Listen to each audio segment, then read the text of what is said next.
The listening part of the occupational English test has 3 parts, and in each part you will hear a number of different extracts. At the beginning of the test, you will hear a beep sound. You will have time to read the questions before you hear the extracts. You will hear each extract once only. You have to complete your answers as you listen. At the end of each test, you will be given 2 minutes to check your answers. Part A. In this part of the test, you will hear 2 different extracts. In each extract, a healthcare professional is talking to his patient. For questions 1 to 24, complete the notes with the information you hear. Now, look at the notes for extract 1.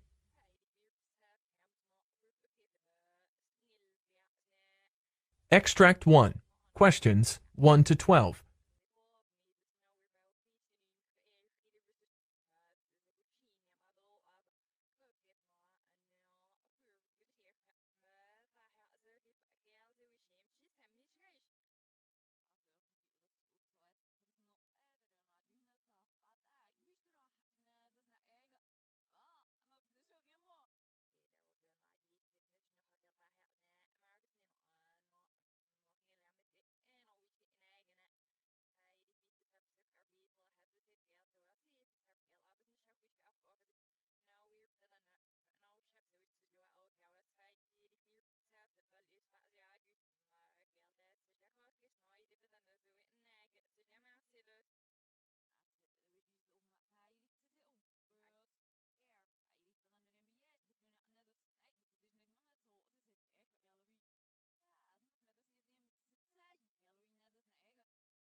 Hello, Doctor.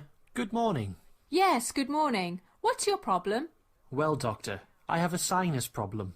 I get postnasal drainage, facial pain, headaches, sore throat and congestion. Since how many days have you been facing this problem? For the past 2 weeks, Doctor. I'm also getting snoring, teeth pain and nasal burning. Is it moderate or severe? It worsens in the evening and morning. What's your age? 47, Doctor. Did you have any illness previously or any surgeries? Yes, surgeries, gallbladder and hernia. Do you drink, smoke? I don't drink, but I smoke 1 pack of cigarettes per day for the past 15 years. Any of your family members have any illness? Yes, I have a family history of allergies and hypertension. What are the medications you are taking? Claritin, Dilantin and Rhinocort nasal spray. Are you allergic to any medicine? No, Doctor. Well, your auricle's external auditory canals reveal no significant abnormalities bilaterally. TM's intact with no middle ear effusion and are mobile to insufflation. Your intranasal exam reveals moderate congestion and purulent mucus.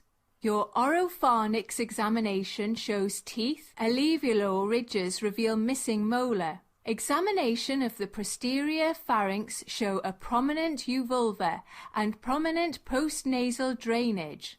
The palatine tonsils are 2+ and cryptic. The palpation of anterior neck reveals no tenderness. Examination of the posterior neck shows mild tenderness to palpation of the suboccipital muscles. Facial examination shows there is bilateral maxillary sinus tenderness to palpation. Waters View X-ray reveals bilateral maxillary mucosal thickening. You have acute maxillary sinusitis, 461.0. Snoring, 786.09. Well, I am prescribing you Augmentin, 875 milligrams twice a day, and Mucofen, 800 milligrams twice a day. Follow these medications for 3 weeks and meet me after that. If the conditions don't improve, then I will order a mini sinus CT.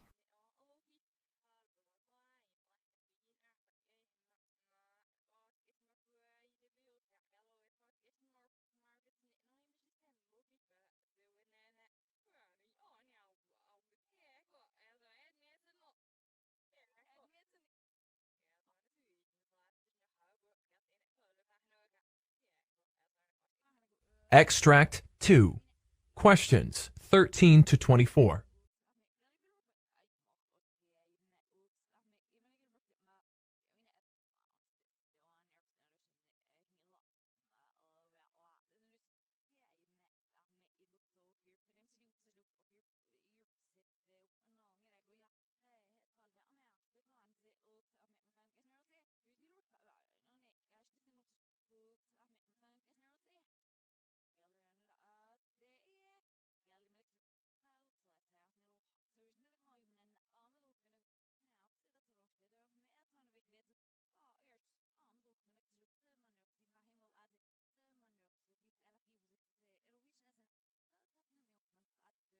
Hello, doctor. Good morning. Good morning. May I know your problem? Well, I'm having asthma and facing difficulty in walking even 10 steps. My weight is 344 pounds. I have high cholesterol and high blood pressure. I have joint pain, back pain, foot and ankle pain, and swelling on my leg and foot. I have sleep apnea and snoring. Moreover, I am a diabetic patient on medication. I also have hemorrhoids, doctor. I am also pursuing surgical attempts for weight loss and to become active in my life again. What's your age? 37, doctor. Okay. Do you drink or smoke? I do smoke, and I have stopped drinking alcohol a year back. Have you undergone any surgeries earlier? I underwent orthopedic knee surgery, doctor. Can you brief me about your family history of diseases? All my family members have obesity, heart disease, and diabetes, and negative for hypertension and stroke. But I am using Chantix to come off smoking completely. Okay. Tell me about your food habits. I eat things like bacon, eggs, and cheese, cheeseburgers, fast food. How many times do you eat in a day? I eat 4 times a day, 7 in the morning, at noon, 9 p.m., and 2 a.m. Well, the ideal weight for your age is 184 pounds, and you are weighing 344 pounds. That means 184 pounds in excess. What medications are you taking? Diovan, Crestor, and Tricor. Do you have any chest pains or any mild attacks? No, doctor. Well, your cranial nerves 2 through 12 are intact. Neck is soft and supple. You have positive wheezing bilaterally. Heart rhythm is normal. Abdomen is soft. You have 1+ pitting edema. I have reviewed your complete test reports. This is a clear case of bariatrics, and you need to go for a laparoscopic Roux-en-Y gastric bypass. The complications include infection, bleeding, pulmonary embolism, deep venous thrombosis, leakage from the gastrojejunal, anastomosis, and possible bowel obstruction. Before we proceed for the surgery, you need to get reports on upper endoscopy, H. pylori testing, thyroid function tests, LFTs, glycosylated hemoglobin, and fasting blood sugar. Okay, doctor. I would like to proceed with the surgery.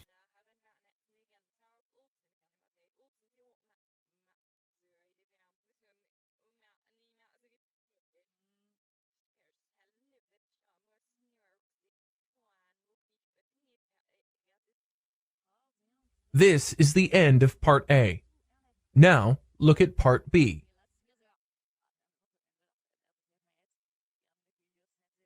Part B. In this part of the test, you will hear 6 different extracts. In each extract, you'll hear people talking in a different healthcare environment. For questions 25 to 30, choose the answer A, B, or C, which fits best according to what you hear. You will have time to read each question before you listen. Complete the answers as you listen to the audio. Now, look at the question 25.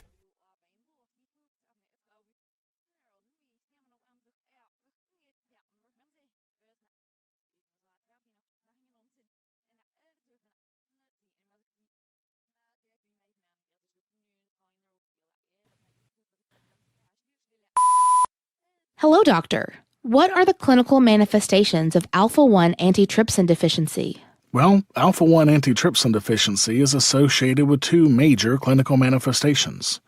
Emphysema, resulting from the loss of the proteolytic protection of the lung by alpha-1 antitrypsin, a toxic loss of function.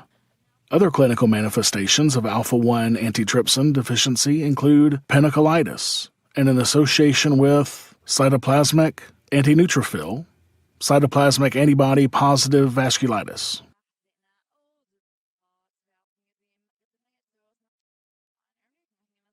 Question 26.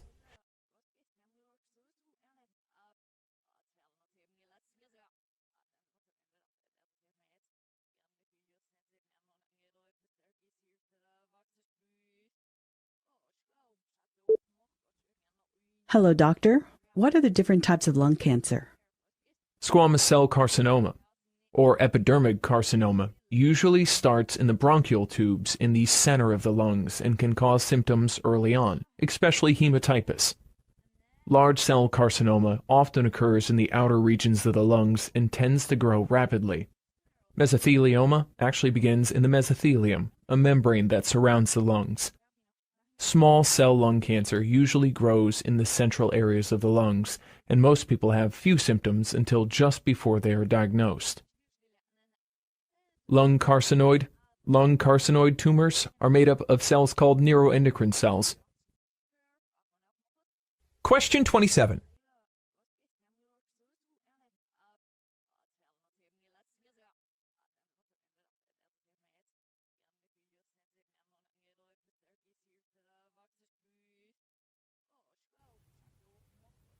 Doctor, can visual function be improved through occupational therapy? Well, findings proved that occupational therapy for patients with poor vision performed at their home and directed particularly toward helping them with both meaningful and challenging tasks, helped avoiding depression that actually improved the visual function as well. It was observed that those with milder visual impairment actually performed much better on these questionnaires after the occupational therapy group, whereas those who were in the supportive therapy attention control group could not improve their visual function measures. Therefore, the occupational therapy role not only improved in some of these depressive symptoms, but also in this specific subset of patients with mild impairment did improve their visual function as well. The comprehensive approach to rehabilitation, including in-home occupational therapy for those with visual impairment, is the key to improving visual function. Question 28.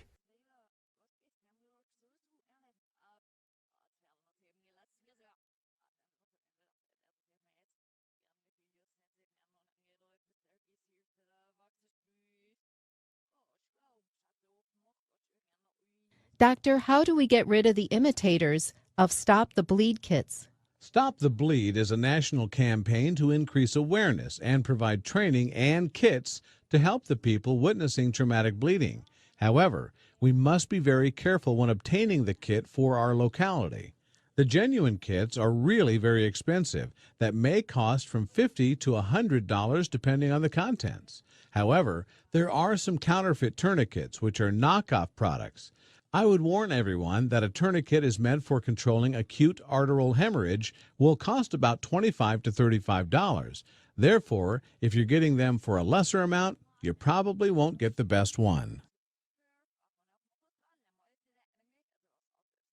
Question 29.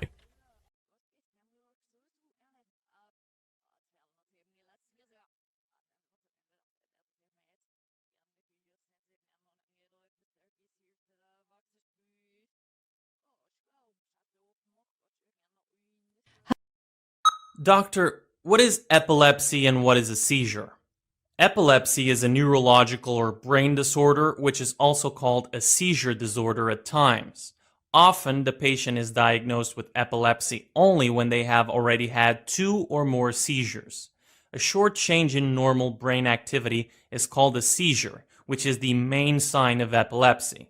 While certain seizures appear like starting spells, other seizures cause the patient to fall, shake, and become unaware of what's happening around them. Generally, a seizure lasts up to a few minutes depending on the type of seizure. Generalized seizures affect both sides of the brain, and focal seizures or partial seizures affect one side of the brain. Question 30.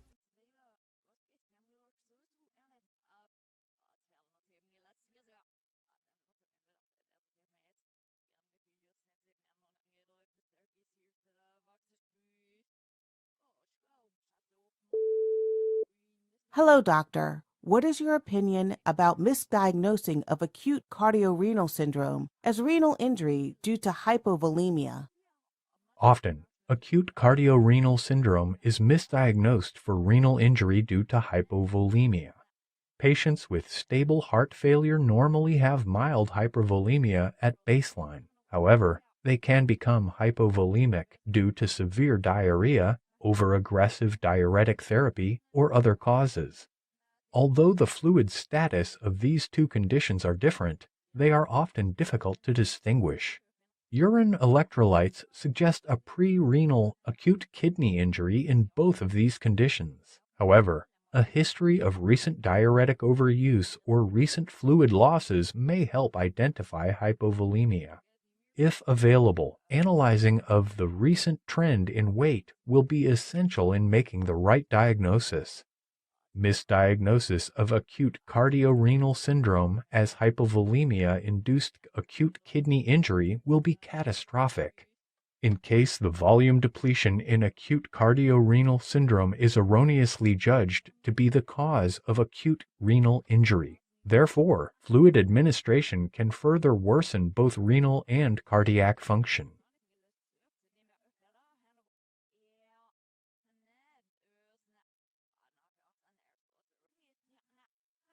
This is the end of Part B. Now, look at Part C.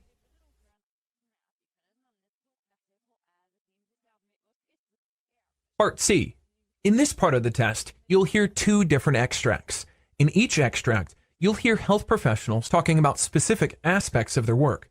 For questions 31 to 42, choose the answer, A, B, or C, which best fits according to what you hear. Complete the answers as you listen to the audio. Now, look at Extract 1. Extract 1, for questions 31 to 36.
Hello everybody.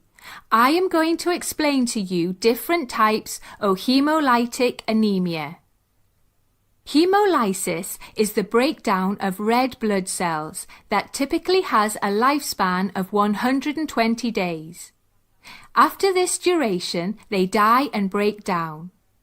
One of the main functions of red blood cells is to carry oxygen to every part of our body. Therefore, in case the red blood cells break down abnormally, there will be very few of them to carry oxygen to our body parts. Certain diseases and conditions cause red blood cells to break down too early, resulting in fatigue and other more severe symptoms. There are different types of hemolytic anemia, and the conditions can be either inherited or acquired. Let me explain to you certain disorders and conditions of different types of hemolytic anemias. Inherited hemolytic anemias usually occur due to a faulty gene that controls red blood cell production. While moving through the bloodstream, abnormal red blood cells may be fragile and break down. Sickle cell anemia is a severe inherited disease where the body produces abnormal hemoglobin, causing the red blood cells to have a crescent or sickle shape.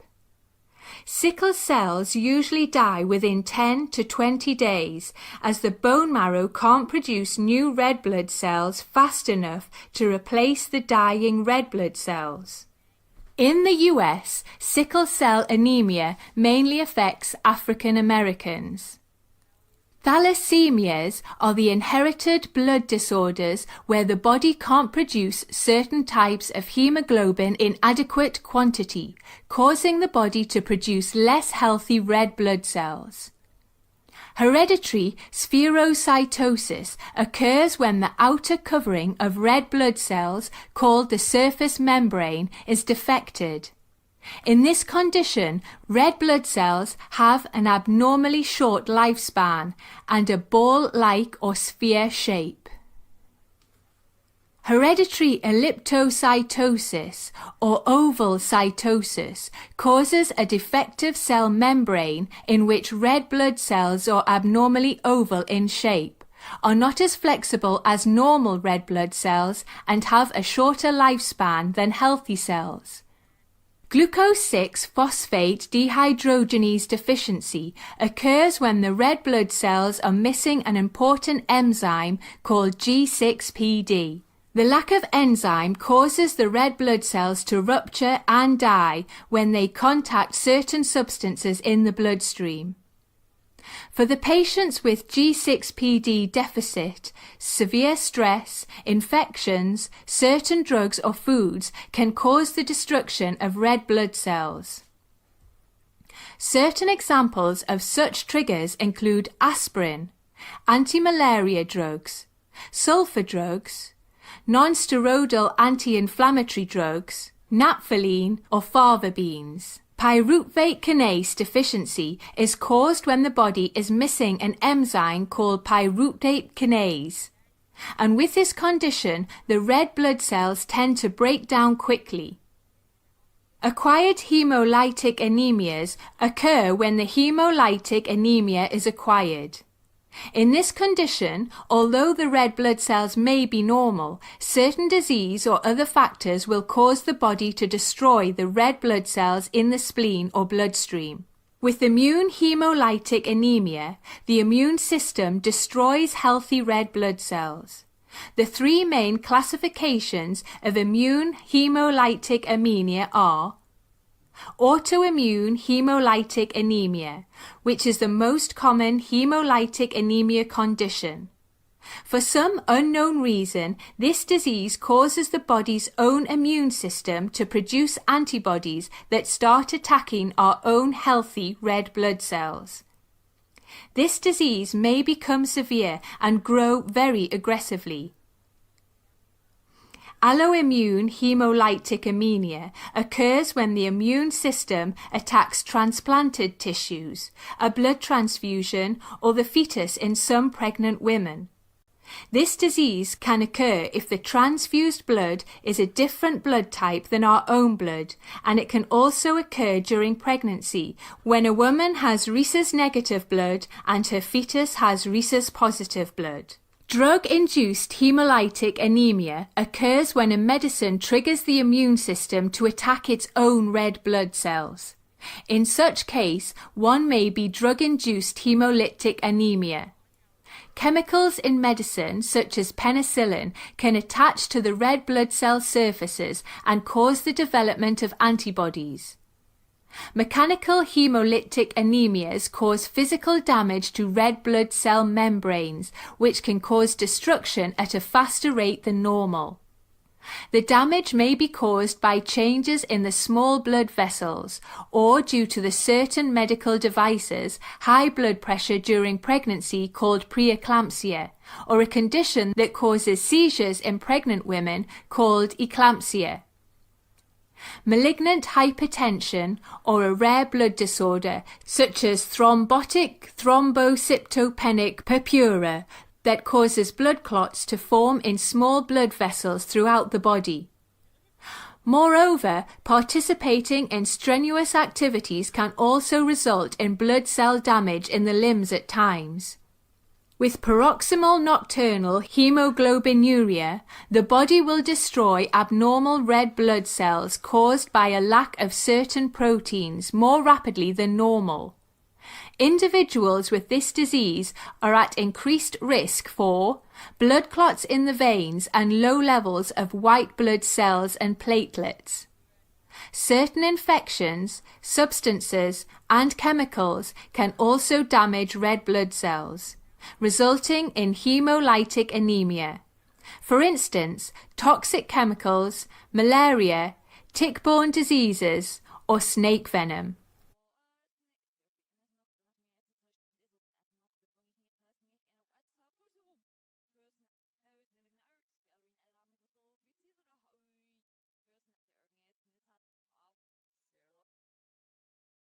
Now look at extract 2. Questions 37 to 42.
The samples of tissue cells can be taken from almost any part of the body, depending on the type of tumor and its location.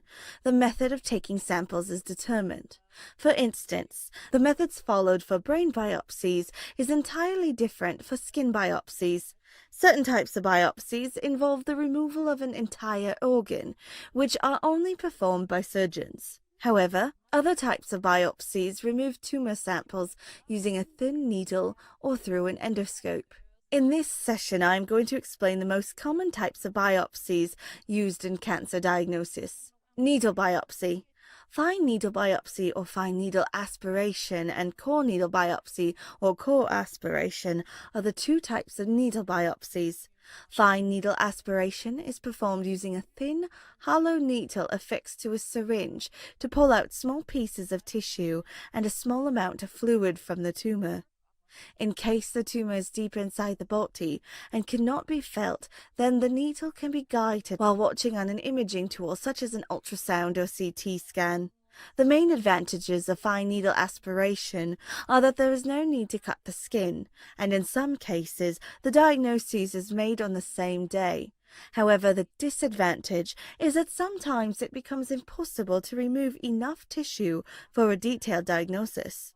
Although fine needle aspiration is a type of biopsy, it is also classified as a cytology test. However, in a core biopsy, the needles are slightly larger than those used in fine needle aspiration. In a core biopsy, a small cylinder of tissue is removed. At times, special vacuum tools are used to get larger core biopsies from breast tissue. However, diagnosing core biopsy samples take longer than fine needle aspiration biopsies. Therefore, the results also take longer. Excisional or incisional biopsy.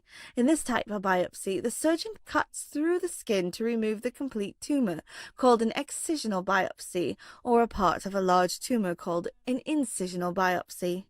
In an endoscopic biopsy is a flexible, thin, lighted tube with a lens or a video camera affixed at the end, allowing the physician to look into the internal parts of the body.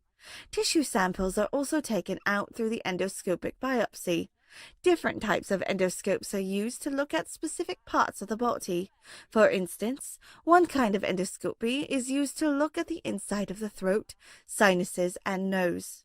Laparoscopic, thoracoscopic, and mediastinoscopy. Although laparoscopy is much like endoscopy, it uses a laparoscope to look inside the abdomen and remove tissue samples. Similar procedures are followed to look inside the chest. These are called thoracoscopy and mediastinoscopy. Laparotomy and thoracotomy. Laparotomy is a kind of surgery where a vertical cut is made from upper to lower abdomen to remove samples. This may be performed when the suspected area could not be diagnosed with other simpler tests. There are many ways to perform a biopsy. The skin based on the type of suspected skin tumor. Shave biopsies remove the outer layers of the skin for certain basal cell or squamous cell skin cancers. However, they aren't used for the suspected melanomas of the skin. As discussed earlier, punch biopsies or excisional biopsies are used to remove deeper skin layers and are diagnosed how deeply a melanoma has gone into the skin. Sentinel lymph node mapping and biopsy helps the surgeon to know which lymph nodes to remove for biopsy. Sentinel node mapping and biopsy is a common way to diagnose whether a cancer such as melanoma or breast cancer has spread to the lymph nodes. This can detect the lymph nodes that drain lymph fluid from where the cancer originated. If the cancer has metastasized, these lymph nodes are usually the primary parts to affect.